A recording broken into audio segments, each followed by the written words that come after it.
जय श्री राम। शंखनाद में आपका स्वागत है। बीएमसी चुनाव और स्थानीय निकाय चुनाव के लिए प्रचार का आज आखिरी दिन है। वो दिन जिसके लिए सभी पार्टियां जोश में होती है, उत्साह में होती है कि आखिरी दिन है, पूरी ताकत झोंक देनी है। लेकिन इस दिन के पहले यूबीटी और मनसे में निराशा छाई हुई है, हताशा का माहौल है। यहां तक कि इनके नेता भी राज ठाकरे, उद्धव ठाकरे बेचैन है, मीटिंग पर मीटिंग कर रहे हैं। रात भर उधेड़ बुन चलती रही, मीटिंगें चलती रही मातोश्री शिव तीर्थ में कि जो सोचा था वो हुआ क्यों नहीं। अब आखिरी दिन आ गया है और हमारी क्या स्थिति है और आखिरी दिन क्या कर सकते हैं, क्योंकि उसके बाद तो चुनाव प्रचार खत्म। एक चर्चा चलती रही कि जो सोच के हमने गठबंधन किया, क्या वो गठबंधन हुआ, वो गठबंधन से क्या हमें ये मिला। और ये चर्चा सिर्फ मातोश्री में नहीं चलती रही, ये शिवसेना के नेताओं के बीच, यूबीटी के नेताओं के बीच, मनसे के नेताओं के बीच यही चर्चा है कि इस गठबंधन से आपको हासिल क्या हुआ है। इन लोगों ने इस चुनाव प्रचार को देखें, आखिरी दिन तो आप जो करेंगे वो करेंगे ही, लेकिन इनकी महारैली तक जो इनकी जनसभा हुई थी और जब से इन्होंने गठबंधन किया, इससे लेकर ये 3 मकसद के साथ चले थे। जिस मकसद में ये फेल होते नजर आए और इनके कार्यकर्ता और नेताओं के बीच में यही चर्चा है और यही उधेड़बुन इनके दफ्तरों में चल रही है, यही उधेड़बुन घरों में चल रही है। देखिए, इन्होंने सोचा था कि गठबंधन होगा तो जोश आएगा, नेताओं कार्यकर्ताओं में जोश आएगा, पार्टी छोड़कर नहीं जाएंगे और हम मजबूत होंगे, एक उम्मीद उन्हें दिखेगी। लेकिन इस फ्रंट पर ये लोग फेल हो गए। यहाँ पर इनकी पार्टी के नेता अंतिम दिन तक छोड़कर जा रहे हैं और ये बीमारी तो यूबीटी को विधानसभा चुनाव के बाद ही लग गई थी, पर अब मनसे को भी लग गई है। मनसे के नेता छोड़कर चले गए, यहाँ तक कि राज ठाकरे को माफी मांगनी पड़ी अपने कार्यकर्ताओं से कि मैं उनके लिए वो नहीं कर पाया क्योंकि 20 साल बाद गठबंधन हुआ था और मेरे हाथ में सब कुछ नहीं था, तो उनकी नाराजगी है, तो मैं उसके लिए माफी मांगता हूँ। क्यों? क्योंकि इनके नेता चिट्ठियां लिख लिख कर जा रहे हैं। संतोष नलवाड़े बड़ी सी चिट्ठी लिख कर गए कि मनसे का बरगद रूपी पेड़ अब खत्म होने वाला है। इन्होंने सरेंडर कर दिया उद्धव ठाकरे के सामने और अपने नेता कार्यकर्ताओं को के बारे में इन्होंने सोचा नहीं। प्रकाश महाजन आरोप लगा कर गए इनके ऊपर, संतोष धुरी आरोप लगा कर गए और उससे पहले भी इनके कई नेता कार्यकर्ता चले गए हैं।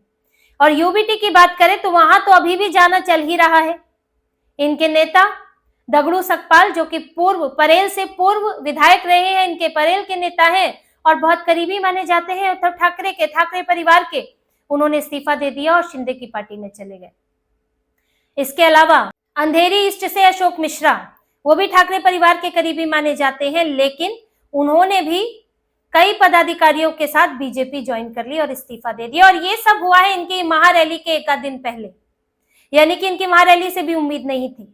किसी को टिकट की शिकायत है, किसी को विचारधारा की शिकायत है, किसी को इनके रवैये की शिकायत है, तो इनके साथ शिकायतें ही शिकायतें चल रही हैं और इसलिए इस्तीफे चल रहे हैं। तो इस्तीफे रुके ही नहीं। इनको उद्धव ठाकरे की समस्या यही थी, जो इन्होंने कहा था कि मैं धक्का पुरुष बन गया हूं, कि रोज अखबारों में, वेबसाइट में छपता है उद्धव ठाकरे को मोटा धक्का और कोई ना कोई उसका नेता जो है पार्टी छोड़कर चला जाता है। लेकिन इस गठबंधन के बाद भी उम्मीदें नहीं जगी, क्योंकि गठबंधन लगा खोखला कि इसमें ना विचारधारा है, ना इसमें ताकत है, ना इसमें नेता बचे हैं। तो जो बचे हुए हैं वो भी क्यों रहे, जिसके पास जो मौका है वो चला जाए। दूसरे स्तर पर ये फेल हुए मुद्दा बनाने में। इन्होंने कोशिश तो की कि हम जो मामू समीकरण बनाए, मुसलमान और मराठी, तो इन्होंने पहले मराठियों को भड़काना शुरू किया हिंदी के मुद्दे पर। इन्होंने स्कूलों में हिंदी की जो लागू करने की बात थी कि तीसरे विषय के तौर पर, ऐसा नहीं है कि वो रिप्लेस कर देगी मराठी को, तीसरे विषय के तौर पर हिंदी की बात की गई थी, तो यहां से शुरू किया। राज ठाकरे ने गठबंधन की बात भी तब से होने लगी थी। पहले इन्होंने ये सब किया, फिर खूब उत्तर भारतीयों को, हिंदुओं को, मैं आपसे कहना चाहूंगी, उत्तर भारत के हिंदुओं को मारना शुरू किया। यूपी, बिहार, दिल्ली जो भी इनको मिले, इन्होंने यूपी बिहार के मुसलमानों को थप्पड़ नहीं मारे कि मराठी क्यों नहीं बोलते हो, क्योंकि मुसलमान तो इनके लिए मुसलमान ही है, वो बोले ना बोले चलेगा, हिंदू को ही पीट सकते हैं, तो हिंदू को पीट रहे थे। इन्होंने थप्पड़ मारे, कईयों की पिटाई की, और जब ये सब थोड़ा ज्यादा हो गया, उद्धव ठाकरे को लगा कि अब उत्तर भारतीय का वोट मिलना मुश्किल हो जाएगा, तो थोड़ा सा इन्होंने डाउन किया, तो इसको भी ये खींचकर आगे नहीं ले जा सके।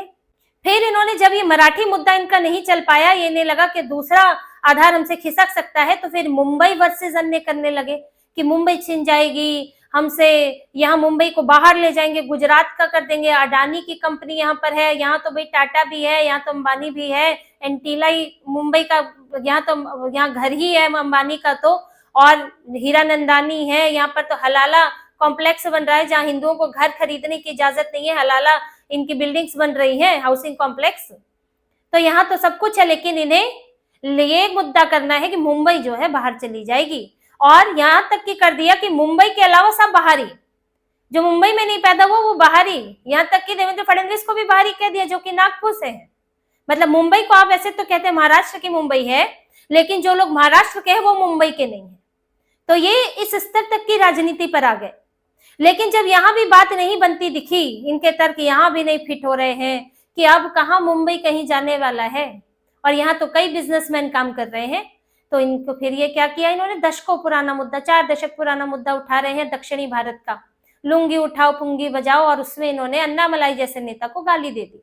मतलब इसमें कोई दो राय नहीं है, राज ठाकरे ने खुलेआम गाली दी, अन्नामलाई के लिए रसमलाई शब्द इस्तेमाल किया, सबको पता था इशारा किस तरफ है, और गाली तो दी ही दी, गाली तो इन्होंने अपने मुंह से निकाली ही है। अब ये राज ठाकरे ये इस उम्र में हो गए हैं, इतने बुजुर्ग ये हो रहे हैं, सीनियर सिटीजन, और ये गाली दे रहे हैं इस तरह से मंच से, जिनको सभ्य होना चाहिए। आप कठोर बातें कह सकते हैं, आप तेवर दिखा सकते हैं, आपको गाली देने की क्या जरूरत है? अन्नामलाई जैसे सभ्य नेता, आपको स्टालिन को गाली दे पाएंगे आप कभी? एम.के. स्टालिन या फिर उदयनिधि स्टालिन को, जिसने कहा था कि इरेडिकेट हिंदू धर्म, सनातन धर्म, जो सनातन धर्म को खत्म करना चाहते हैं उदयनिधि स्टालिन, उनके लिए तो गाली नहीं निकलती मुंह से।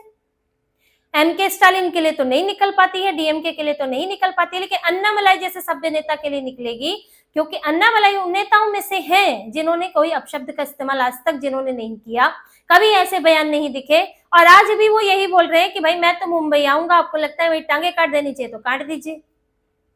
तो वो कोई ऐसे शब्दों का इस्तेमाल नहीं कर रहे और आप उसके लिए गाली दे रहे हैं, तो आपकी फ्रस्ट्रेशन दिखती है, कुंठा, परेशानी कि अब कुछ हो ही नहीं पा रहा, करे क्या, तो वही है, उसमें गालियां दो, अपशब्द निकालो। तो यही राज ठाकरे ने किया। तो यानी कि इनका मुद्दा भी नहीं स्थापित हो पा रहा है। किस मुद्दे पर लड़ रहे हो? मराठी की बात करेंगे तो मुंबई में तो मराठी है नहीं, महाराष्ट्र में पूरे मराठी है, और सिर्फ मुंबई की बात करेंगे तो मुंबई को आप महाराष्ट्र से कैसे अलग कर सकते हो? और दक्षिणी भारत का मुद्दा तो कब का खत्म हो चुका है यहाँ पर। तो इसको आप जबरदस्ती 4 दशक पुराने मुद्दे को लाकर क्या कर रहे हो, जिस मुद्दे को बाला साहेब ठाकरे तक ने छोड़ दिया था। बाला साहेब ठाकरे तो हिंदुत्व की बात करते थे और आज आप वो बिल्कुल नहीं करते हो। तो मुद्दे के स्तर पर भी इनको कुछ नहीं मिला, और उठपटांग बयान अमित ठाकरे ने दे दिया कि महाराष्ट्र आने वाली ट्रेनें बंद कर देंगे, जिसके बाद संजय राउत को ही बोलना पड़ा कि अभी नए नए लड़के हैं, अभी तो हम उन्हें ट्रेनिंग देंगे। तो ये हाल इनकी पार्टी का है। अब राजकुमार उठपटांग बयान दे देते हैं तो कोई क्या करे।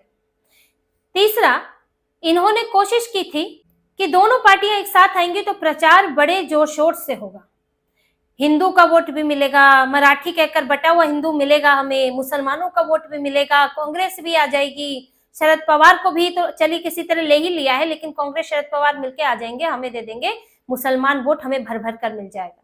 ये सोचा था इन्होंने गठबंधन से पहले, लेकिन कांग्रेस ने तो कन्नी काट ली कि हम तो नहीं साथ आएंगे, हम क्यों बांटे मुस्लिम वोट तुमसे।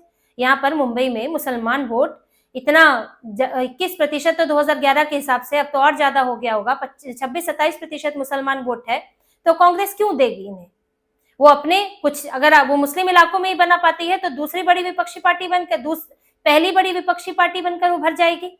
तो कांग्रेस तो अलग हो गई। तो ठाकरे अब परेशान कि मुस्लिम वोट मिले कैसे और इन इलाकों में प्रचार करें कैसे, क्योंकि इनके शिव सैनिकों को आप बोलोगे कि अब्दुल मामू के साथ जाकर पीछे से जनाब उद्धव ठाकरे बोले हरा झंडा लेके चले, आपके शिव सैनिक कैसे जाएंगे उन इलाकों में प्रचार करने के लिए? चंद्रकांत खैरे ने तो साफ कह दिया था, संभाजी नगर में हम प्रचार नहीं करेंगे अब्दुल मामू के लिए। तो यहाँ पर इनका ये प्लान फेल हो गया, प्रचार कर ही नहीं पा रहे उन इलाके में, इनके नेता कार्यकर्ता खुशी से जा ही नहीं रहे, रैलियां नहीं कर पाए। इन्होंने सोचा था इनके प्लान थे 3 रैलियां करने में मुंबई में, लेकिन नहीं कर पाए। क्यों? क्योंकि गठबंधन तो हो गया, समन्वय नहीं हो रहा है, मुद्दा ठीक से नहीं बन पा रहा है, विचारधारा भटकी हुई विचारधारा है। राज ठाकरे तक हिंदुत्व की बात नहीं कर पा रहे हैं, अभी तक तो भगवा उड़ के घूम रहे थे, बाल ठाकरे के ही अपने आप को राजनीतिक वारिस घोषित कर रहे थे, लेकिन नहीं कर पाए। तो इनका प्रचार भी ठीक से नहीं हो पाया। 3 में से मात्र 1 महारैली या जनसभा कहें ये शिवाजी पार्क में कर पाए, बाकी जगह भी एक आधी ये लोग कर पाए हैं, और बाकी तो स्थानीय निकाय चुनाव में तो क्या कहें, जगह ही नहीं है कुछ इनके लिए। और जो है मुंबई में ही इन्हें कुछ उम्मीद है, लेकिन वहां भी इनके हाथ से चीजें खिसक रही है। राज ठाकरे ने अपना नाम और खराब कर लिया है। कम से कम हिंदुत्व के लिए जाने जाते थे। मराठी मुद्दा तो इनका लंबे समय से ही खत्म हो चुका है, क्योंकि अब संकट दूसरा है हिंदुओं पर, जो वहां मराठी हिंदू है, संकट दूसरा है, खासतौर से मुंबई में। तो संकट की जब आप बात नहीं करेंगे तो फिर आप किस काम के रह जाएंगे लोगों के लिए। अब वहां पर किसी उत्तर भारतीय से, दक्षिणी भारतीय से खतरा नहीं है, अब वहां पर औरंगजेब वालों से खतरा है। अब वहां दंगे होते हैं, अब वहां पर मूर्तियां देखकर दुकानों, घरों पे, कारों पे हमला होता है। तो अब संकट बदल गया है, तो उस संकट के अनुसार आपको समाधान भी देखना पड़ेगा, आपको समाधान सुझाना पड़ेगा। लेकिन अगर समाधान पर बात करेंगे तो तुष्टीकरण कैसे हो पाएगा।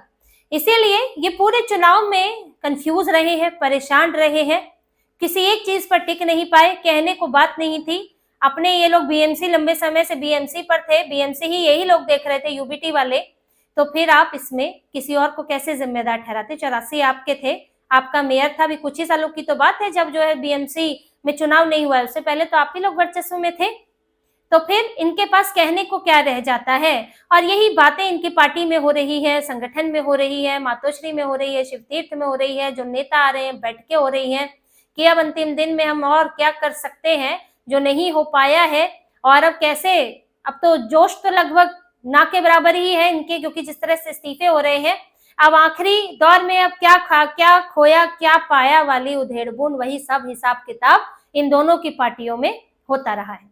तो इसी तरह की और खबरें और विश्लेषण आपके लिए लाते रहेंगे। हमसे जुड़े रहिए, सब्सक्राइब कीजिए, कमेंट कीजिए। बहुत बहुत धन्यवाद। जय श्री राम।